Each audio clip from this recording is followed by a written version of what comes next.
Hi there, I'm Dean Heskin. Thank you for tuning in to our podcast, Secret War on Cash. Today we're going to actually talk about something a little different. When I say a little different, of all the podcasts that we've done, talking about literally every area of markets, the economy, finances, etc. As I was preparing for this one, it dawned on me, we have never done one on this topic to my knowledge. And I have my co-host, Chris Agelastos, with me today. Chris, how are you? Well, I'm doing better than our banking system, so that's a good thing. That's a start in the right direction.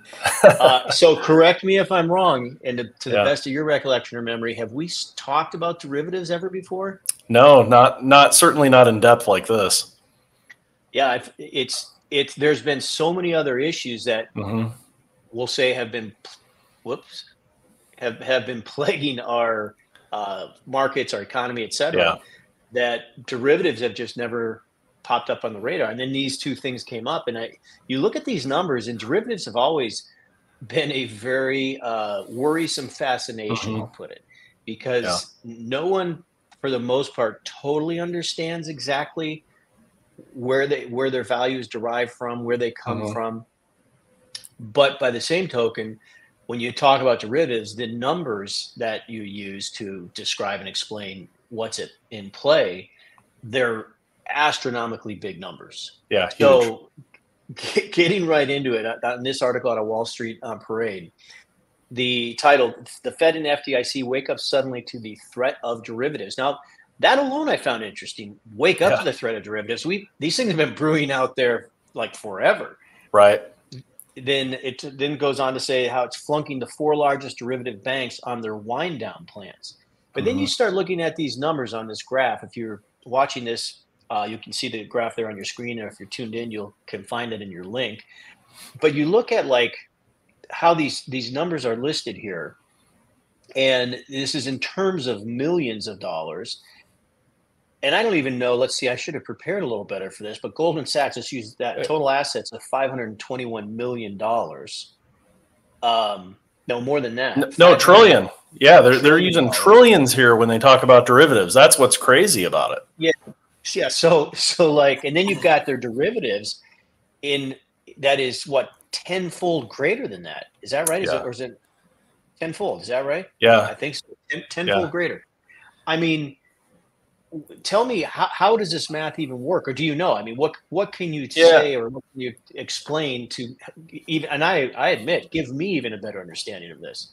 Yeah, look, it gets complicated, but I mean, essentially, derivatives are agreements between two parties, and they're sort of gambling on the value of an asset. Okay, so if it's real estate, let's say a real estate derivative, then the bank is gambling that over the next 5 years, commercial real estate, for example, is going to do well.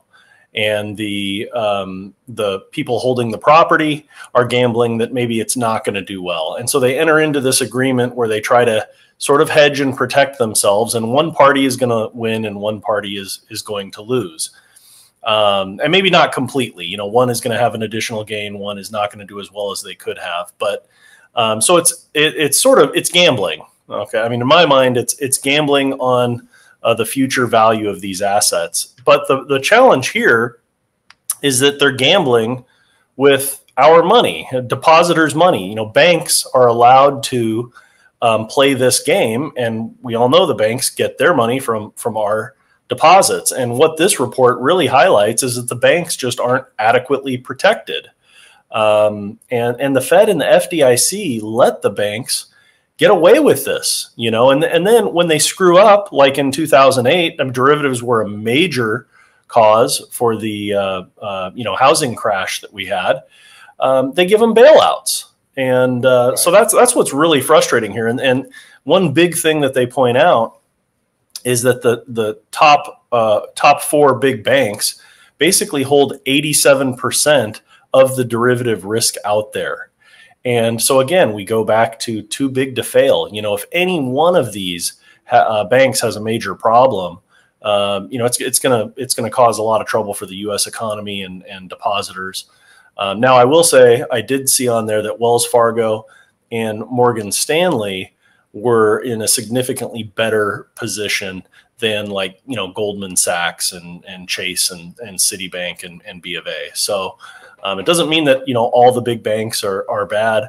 I actually do some banking with Wells Fargo, so I was happy to see their name listed on the positive side, selfishly. But yeah, it's concerning. It's a problem that we had or have had in the past that's led to a major crisis, and we haven't cleaned up the mess. We really haven't done anything to improve the situation. So we're wondering, when is this house of cards going to fall again?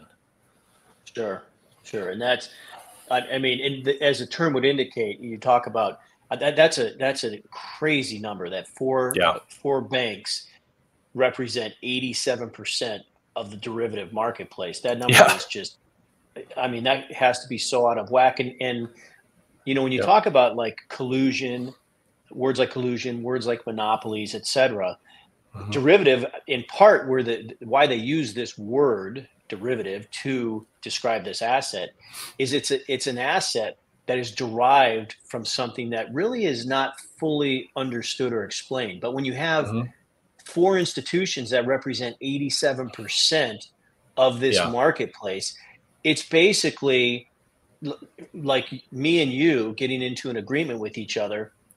And I say, Chris, I need $10,000. You say, okay, here's 10,000, because it's a transaction, electronic transaction that has no real value to it other than what we create. And then 2 days later, you say, hey, I need 100,000. And I say, okay, well, I'll give you 100,000. And it just continues to snowball.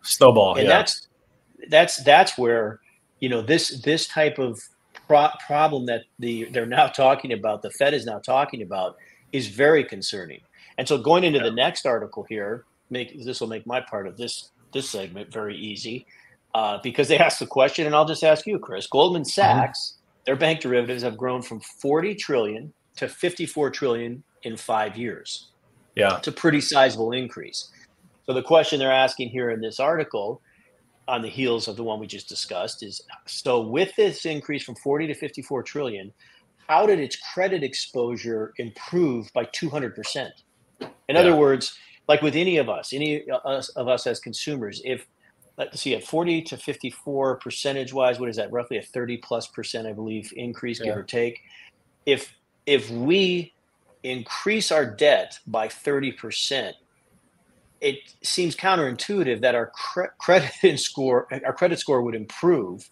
I guess it could happen, but improve by 200% seems crazy, seems out of this world. So how is this that this happened? Well, this is the best part. No one knows. So they have let, the FDIC and the Fed let the banks calculate their own capital requirements and allow them to essentially put together these reports and report the numbers. And nobody can figure out how this is even possible. And so far, Goldman Sachs, it sounds like in here, has not been able to explain it either. And what's kind of concerning here is, I'm sure a lot of our viewers will remember, Goldman Sachs was one of the big players in the bailouts, in 2008. And derivatives then were a major role in that catastrophe. And now Goldman Sachs has over $1 trillion more exposure in derivatives than they did back in 2008. So again, this is allowed to happen again to an even bigger scale. Instead of really cracking down and regulating them, they've allowed them to sort of police themselves. And they even say it in here, really it's like the Fed and the FDIC have an unruly child, an unruly teenager in Goldman Sachs, and they're just continuing to allow them to get away with it. And nobody really gets punished. The taxpayers are the ones that pay the ultimate penalty for all of this through inflation and housing prices and interest rates and all of these other things. And I hate to say it, but sort of the rich get to continue to get richer. And really, Goldman should have a lot more scrutiny than they do. And again, I'm sure it's very political and way above my pay grade. But I think a lot of the people making the rules are probably have their hands in this a little bit, and maybe it's benefiting them, and that's why they're not cracking down. I don't know, but it's hard to see any positive reason that they should allow this to happen. It's just a mess.